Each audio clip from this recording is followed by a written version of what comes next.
If you're a streamer or viewer out there on Twitch's platform, you've probably run into errors at time where the chat or video player or even purchases don't work, or perhaps your broadcast. And you wonder, is it just me or is it all of Twitch? Well, in this quick Twitch tip, I'm going to show you how to check on everything Twitch related to its status if it's operational. And this is perfect if you're a viewer or a streamer. So let's go.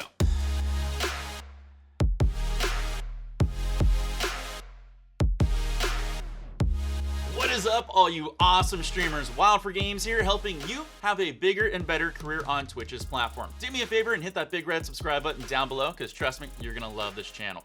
Now, if you're having issues watching Twitch or broadcasting to Twitch, usually people just resort to tweeting out to @TwitchSupport. Trust me, you're not gonna hear back. They got bigger problems. But luckily for you, they have designed a place where you can check on all operational statuses of Twitch's platform. And they made it nice and easy. Simply go to status.twitch.tv. This will take you to a page that'll show you the operational statuses of their website, the chat, video for watching, video for broadcasting out, and purchases. On the right hand side, it'll give you indications if things are working, if things have an issue, or if things are down. So now if you're broadcasting and you're having a watching experience where the chat's not loading or the video player is not loading, you can go to this page and see if there's an issue. Likewise, if you're a streamer out there and you've been streaming for a little bit of time and you notice nobody's really coming into your stream when normally they should be, you can check out this page to see if Twitch is having an issue with their broadcasting side or even just the chat in general.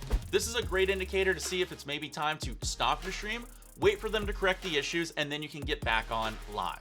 Now let's just say you are streaming or watching and there is an issue. What you want to do is scroll down on the page and make sure that they have identified the issue, and you want to make sure that they post up when it's resolved. So that way you know you can either start broadcasting again or you can start watching on Twitch without any issues. This is a really good solution if you're not sure if there's an issue going on Twitch. So make sure you bookmark this page so that way you can always go back to it to see if something is wrong. Now, if you need any more awesome, helpful tips, hey, guess what? I'm chock full of them. Make sure to stop by my Twitch channel at twitch.tv/wild4games to give you more helpful tips, how-tos, and yeah, even channel reviews and breakdowns to help your channel grow. And if you like these quick Twitch tips, yes, that is very hard for me to say, make sure you do me a favor and leave me a comment down below. But until then, I'm gonna give you some more awesome tips by putting a couple of videos over here to the side that I really recommend you check out. Until next time, all you awesome and creative, beautiful streamers, stay safe, take care, and of course, peace!